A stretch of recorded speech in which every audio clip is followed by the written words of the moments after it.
Bienvenidos a Cruce de Palabras por Telesur. Soy Luis Hernández Navarro y hoy está con nosotros para conversar sobre su último libro, Adiós a Diego, entre la crisis y la pandemia, el antropólogo Carlos Pregolini.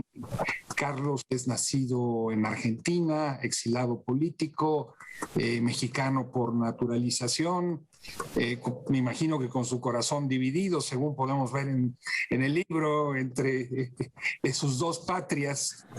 Muchísimas gracias por estar con nosotros en este Cruce de Palabras. No, gracias a ti, Luis. Gracias por la invitación. Déjame comenzar con un cuento, historia que narras en tu libro. Dices que estás viviendo como asilado político en México, has salido por culpa de la dictadura, está el Mundial de Fútbol en México y Argentina llega al final. Y tú deseas que Argentina no gane por un acto de justicia con los que se tuvieron que quedar allí. ¿Cómo es esto? Que un hincha, tú eres un apasionado del fútbol, se ve claramente en las páginas de tu libro, orgulloso además de los jugadores argentinos, de repente se vea frente a un dilema de esta naturaleza. Sí, tal como lo explicas, fueron sentimientos encontrados, ¿no? Fue un momento de una coyuntura muy difícil. Yo creo que eso es concretamente durante el Mundial de 1978 en Argentina. Fue un Mundial que amenazaba con no hacerlo Argentina, precisamente por las continuas denuncias que hacíamos a través de los diferentes organismos de derechos humanos. O sea, tengamos en cuenta que la dictadura militar fue el periodo más criminal y más belicista que haya sufrido la Argentina contemporánea y de ahí vienen los 30.000 compañeros desaparecidos. Así las cosas, yo de alguna manera tenía el sentimiento encontrado, como bien lo explicas, como hincha de fútbol, por un lado, quería que Argentina ganara, pero por otro lado me puse a pensar en mis compañeros, mis propios compañeros, que muchos de ellos no solamente desaparecieron, sino que también algunos estaban condenados en las mazmorras del régimen, en las cárceles. Y así Argentina llega a la final. Y debo reconocer que cuando Holanda hace el gol del empate, de alguna manera yo me transformé en un holando-argentino, ¿no? O sea, tenía sentimientos tan encontrados que yo pensaba que el triunfo de Argentina, que fue lo que sucedió, iba a ser utilizado una vez más por la dictadura como para intentar perpetuarse, porque se atribuían el triunfo de una selección de fútbol como un triunfo propio. Y así fue. La dictadura de alguna manera empezó a decir que somos derechos humanos, de que nosotros en la Argentina respiramos paz, tranquilidad, y que es una vil mentira lo que los subversivos apátridas que estábamos en México, en España, en Francia, en Estados Unidos, andábamos propagando por ahí. Esos sentimientos encontrados de alguna manera me hicieron encontrarme y pelearme con los mismos compañeros míos, ¿no? Porque algunos decían, no, porque esto favorece una contraofensiva popular del pueblo argentino. Yo pensaba que no era así, porque de alguna manera teníamos un antecedente tristemente célebre, que fueron de cómo las dictaduras utilizaron el fútbol en los años 30, el caso de Hitler en Alemania, en el 36 con los Juegos Olímpicos, el caso de la Italia fascista de Mussolini, que se adjudican así 2 campeonatos del mundo bajo una coerción y amenazas brutales a los rivales de turno en los años 34 y 38. Y nosotros estábamos pasando realmente en ese momento, creo yo que fue el momento de mayor auge de la dictadura. O sea, la dictadura aprovechó desde el punto de vista publicitario el fútbol y fue el momento de mayor aprobación. Tal es así que el lunes siguiente, el lunes posterior al partido de Argentina con Holanda, un grupo de estudiantes secundarios llena la Plaza de Mayo vivas al general Videla, ¿no? Que salió ahí todo dantesco y altivo, ¿no? Como si el triunfo de la selección argentina fuera un triunfo propio, que fue lo que hicieron, la utilización del régimen, otra vez, del noble deporte, ¿no? Carlos, buena parte de tu libro gira en torno a un contrapunto. Por un lado, el fútbol como un deporte plebeyo que hace soñar a los niños, que establece en el campo un mundo de igualdad, en donde no existe mayor mérito que el de jugar bien al fútbol. Y por otro lado, la acción del mercado, del neoliberalismo, de los poderes para manipular el fútbol. En esta lucha, digamos, entre la nobleza del deporte y su utilización por los poderes del mercado y de el Estado, ¿cómo ubicarse? ¿Cómo poder ser un fanático en el buen sentido de la palabra, sin descalificar lo que finalmente termina sucediendo con el deporte? Claro, yo parto de la base siempre que por ahí tengo en un capítulo añado un subtítulo que se llama Fútbol y Neoliberalismo, ¿no? El fútbol es un deporte noble, es un deporte hermoso, los que conservamos, digamos, la inquietud por el fútbol, los que lo hemos practicado, los que lo hemos jugado, hemos encontrado un colectivo de solidaridad, un colectivo de amigos, de compañeros, y creo que es el deporte más comunitario que hay, además de ser un deporte de una nobleza impresionante. El problema es que cuando la clase dominante vio que ese gran deporte servía para el negocio, ahí se empiezan a tergiversar las cosas. Es cuando la FIFA, digamos, el corporativo mundial más importante que hay en el mundo, ¿no?, hace el matrimonio con la televisión. Ese matrimonio FIFA y televisión, estamos hablando de 1982, por ahí por el Mundial de España, se dan cuenta de la clase de negocio que tienen en sus manos, que lo explotan hasta más no poder, razón por la cual el neoliberalismo de alguna manera se apodera o intenta apoderarse del fútbol. César Luis Menotti, quizá uno de los tipos más pensantes del fútbol argentino, decía siempre que el fútbol es el deporte de la clase obrera. El problema es que la clase alta se ha apoderado de ese deporte, como también se apoderó de muchas prebendas, de muchas reivindicaciones de la clase obrera. Entonces, si tú ves el fútbol en la Argentina, que por cierto se vive con una desmesura impresionante, con un fanatismo fuera de lo común, te vas a dar cuenta que siempre viene de los sectores más populares, de los sectores más vulnerables. Esos son los sectores que realmente juegan fútbol, porque el fútbol es un deporte barato. El fútbol necesitas un pequeño campito verde, o si se puede verde, a veces ni siquiera hay pasto, ¿no?, una pelota, y que 8, 10, 12 tipos se pongan de acuerdo. Entonces no vas a encontrar un deporte tan económico, solamente una pelota de fútbol que te puede costar 80, 100 pesos, ¿sí? Entonces ese deporte en Argentina, digamos, todo lo que son barriadas populares, zonas vulnerables, terrenos baldíos que le decimos allá, vas a encontrar a las poblaciones divirtiéndose con el fútbol, y creo que para un niño es, digamos, algo muy, muy lindo, porque está lejos de esas herramientas actuales, tecnológicas, la PlayStation, los videos, etcétera, ¿no? Yo mismo tengo un nieto de 2 años y medio, le compro la camiseta de mi club de Argentina, que es el Racing Club, y le inculco el fútbol en la medida de que lo puedo hacer, ¿no? Y para mí fue una infancia muy linda, muy, muy feliz, y los recuerdos que tengo realmente son imborrables, porque son recuerdos de un colectivo humano del cual formé parte, ¿no? cualquiera que haya metido un gol que desempata el partido y que recibe los abrazos de sus compañeros y el aplauso del público, si es que hay público ahí, sabe el significado de este deporte, la capacidad para soñar, para sentirse en el lugar en el que hay que estar, en el momento en el que hay que estar.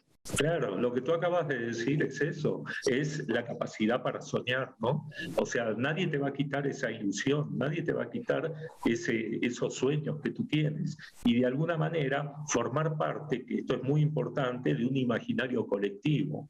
O sea, en lugar, lejos de individualizar, lejos de aislar a los pequeños, a los jóvenes, acá formamos parte de un colectivo humano, ¿no? Y creo que en definitiva nos hemos dado cuenta que la historia de la sociedad, poco y nada podemos hacer si no lo hacemos a través de un colectivo. ¿Te parece que vamos a una pequeña pausa? Claro, claro que sí. Amigos, amigas, no se vayan, volvemos en muy breves instantes.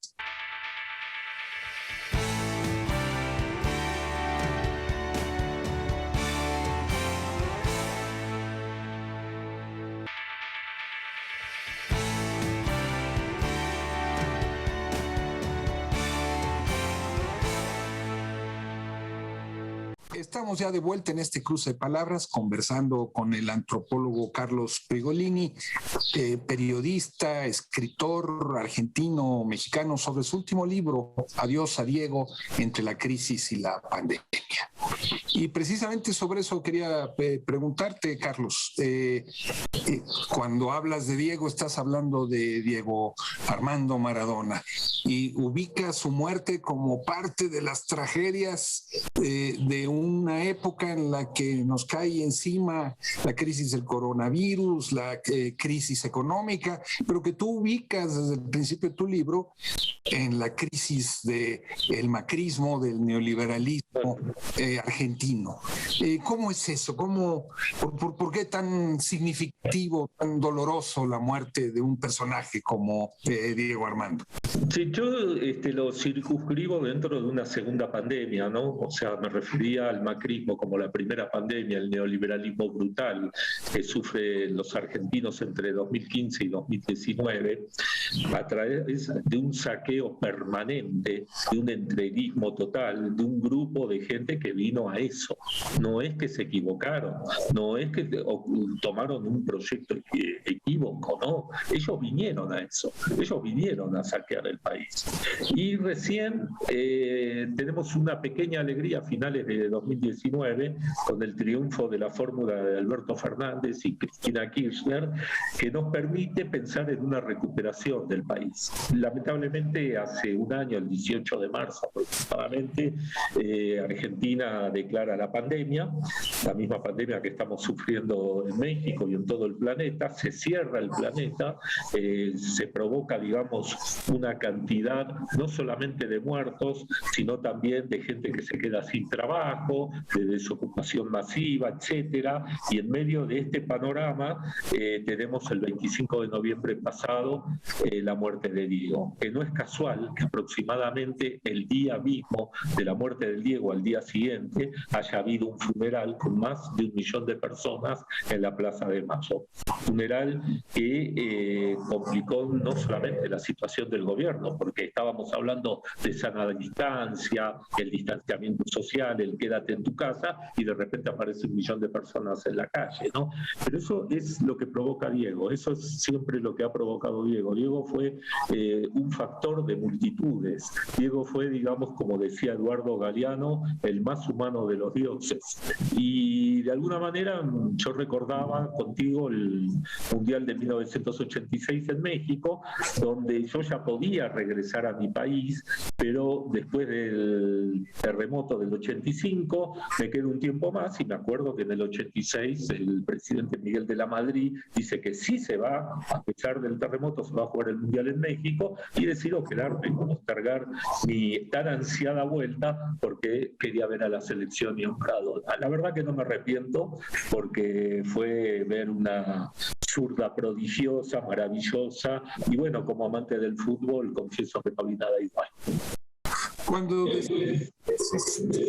la personalidad de Diego Armando, hablas de cómo los pobres se identifican con él y cómo los poderosos lo miran con desconfianza. Y cuentas con toda claridad sus amistades con Fidel Castro, con Hugo Chávez, con Evo Morales, no sé si alguna vez jugaron una cascarita, como les decimos aquí en México, pero hablas de un personaje plebeyo y polémicamente plebeyo. Claro, lo que pasa es que Diego, digamos, lo más interesante, que más allá de lo que haya ganado, de lo que haya percibido por sus ingresos, jamás Diego se quedó en su zona de confort, ¿no? Como muchos futbolistas que ganan mucho dinero y que de alguna manera tienen un comportamiento bastante individualista. Diego fue fiel a sus orígenes. Diego fue fiel a su nacimiento, ahí en el humilde Villa Fiorito, a sus amigos de aquel entonces, y fue un factor incómodo para el poder, porque Diego fue amigo de Fidel, como tú bien dices, de Chávez, tenía tatuado al Che Guevara también, y además siempre fue con relaciones peligrosas, entre comillas, o no políticamente correctas, preferiría llamarlo yo. Diego estuvo en Sevilla y fue amigo de los gitanos. Cuando estuvo en Nápoles fue amigo de la camorra napolitana, pero también levantó a Nápoles no solamente a ganar un Scudetto, una Copa Europa, cuando Nápoles era un equipo chico, sino esa famosa batalla que tienen el norte italiano, el norte racista, el norte omnipotente de las fábricas de Milán, de Lombardía, con el sur precisamente postergado, el sur humilde, y Diego enarboló esa batalla a favor de los más vulnerables. Y en Argentina siempre lo hizo. En Argentina siempre, cada vez que Diego criticaba y hablaba de política, sabía lo que decía. Y siempre fue un factor de irritación, no solamente para el poder en Argentina, en Italia, en los países que tuvo, sino ante la misma FIFA, a los que acusó terriblemente de corruptos. Claro, la FIFA le cobró factura, ¿no? La FIFA no se olvidó de eso y le cobró factura en el Mundial del 90, donde le sancionan un penal injusto por parte del árbitro Edgardo Codesal, faltando 2 minutos en la final con Alemania. Yo estuve con Codesal, yo lo entrevisté a Edgardo Codesal, un caballero, la verdad, y le sostuve que no era penal. Él dice que sí, pero bueno, eso es otro tema. Pero también en el 94 le adjudicaron que por exceso de efedrina tenía que ser descalificado del Mundial, cuando Diego, la verdad, no corría, volaba, ¿no? Y otra vez a los 34 años demostrando toda su destreza. Entonces, ese es el Diego que reivindico, quizá, como también decía Galeano, un dios de barro, ¿no? Un dios lleno de barro y lleno también de todos esos ataques que venían desde el poder, donde le exigían a Diego una conducta que no le exigen, sin embargo, a sus representantes políticos, ¿no? O a una clase política que está muy lejos a veces de cumplir lo prometido. Carlos, hablas también de Messi y nos cuentas cómo, más allá de esa formidable maquinaria de hacer fútbol que es el Club de Barcelona, Messi hace la diferencia del Barcelona y cómo es un fenómeno económico para el conjunto de la ciudad y no solamente para el equipo de fútbol. El factor del individuo, la historia, en este caso la historia del fútbol. ¿Cómo sería eso? Yo creo que hay que diferenciar, ¿no? Digamos, para mí Maradona fue mejor, pero bueno, Messi es hoy quizá superlativo, quizá es lo mejor que ha dado el fútbol en los últimos años, y qué decir del Barcelona, ¿no? Pero también la gente a veces se va con que gana 50 millones de euros al año. Es cierto, Messi gana eso, pero ¿a quién le hace ganar dinero Messi?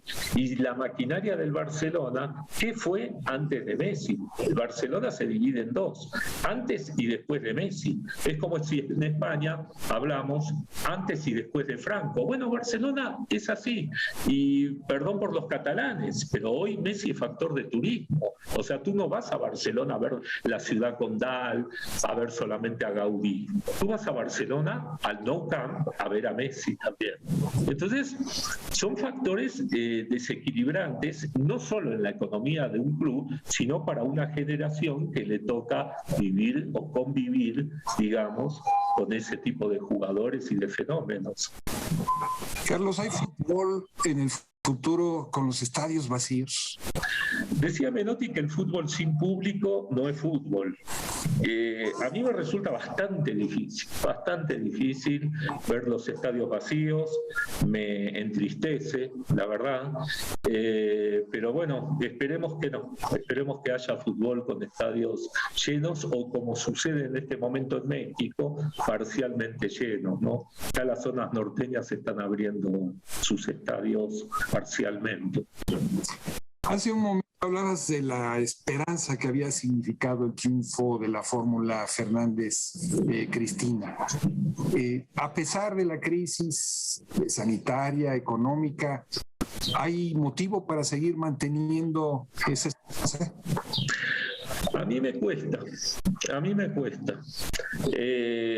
Yo vengo de una generación que planteó las cosas de otra manera. Nos equivocamos porque nos equivocamos, fuimos brutalmente derrotados y los que corrimos con el exilio corrimos con la mejor suerte, ¿no? Porque ni hablar de los compañeros desaparecidos. Pero sin embargo yo confío en la memoria de la gente, confío en, digamos, la combatividad de nuestros pueblos y tengamos en cuenta que nuestra América ha pasado terribles épocas de dictaduras militares y de neoliberalismo, pero sin embargo, ya ves que en este momento se está revelando la verdad en Brasil, donde Lula fue injustamente encarcelado por un juez moro, que hoy es enjuiciado, y en Argentina yo espero que se tomen las medidas necesarias, que me parece a mí, esta es una opinión a nivel personal, no es orgánico lo que digo, se están tardando y son bastante tibios. Creo que esa tibieza se debe a la coyuntura en parte, pero también se debe a que nuestros pueblos están clamando justicia. Yo no puedo creer que Mauricio Macri pase libremente en las calles de Buenos Aires, por ejemplo, porque nosotros tenemos un antecedente en la Argentina. Los militares genocidas fueron juzgados y fueron encarcelados, y el general genocida Videla murió en la cárcel. Entonces, creo yo que la ley es pareja para todos los ciudadanos, sigo creyendo en eso, pero hay que aplicarlo. Y el fútbol, en todos estos sueños hacia el futuro, hubo una época en la que los jugadores latinoamericanos se quedaban en los equipos latinoamericanos. Hoy las piernas son sujetos de exportación. Lo que pasa es que pasa con el fútbol, el fútbol es un reflejo de la sociedad. Entonces pasa con el fútbol lo que pasa en el sistema capitalista, digamos. Aspiran a ganar más, aspiran a estar 6 meses, 1 año de buena campaña, y ya no es pasar a River o Boca, que son los equipos de mayor poder adquisitivo en la Argentina, como acá lo son América y Chivas. Aspiran a jugar en Europa, porque Europa obviamente son otras nóminas, es otra situación económica y es otro tipo de pago. Entonces yo creo que el fútbol como reflejo social nunca lo vamos a perder, nunca va a perder su esencia, pero el negocio sí está avanzando a pasos agigantados. Y cuando avanza el negocio, el deporte empieza a perder también. Carlos Pigolini, muchísimas gracias por estar con nosotros en este cruce de palabras. Voy a mostrar aquí tu libro para que lo soliciten, para que lo lean. Un libro escrito con muy buena pluma, muy ameno, que teje tanto cuestiones de economía, de política y de fútbol. Muchísimas gracias, Carlos. Muchas gracias a ti, Luis, y vuelvo a recomendar el libro. Gracias.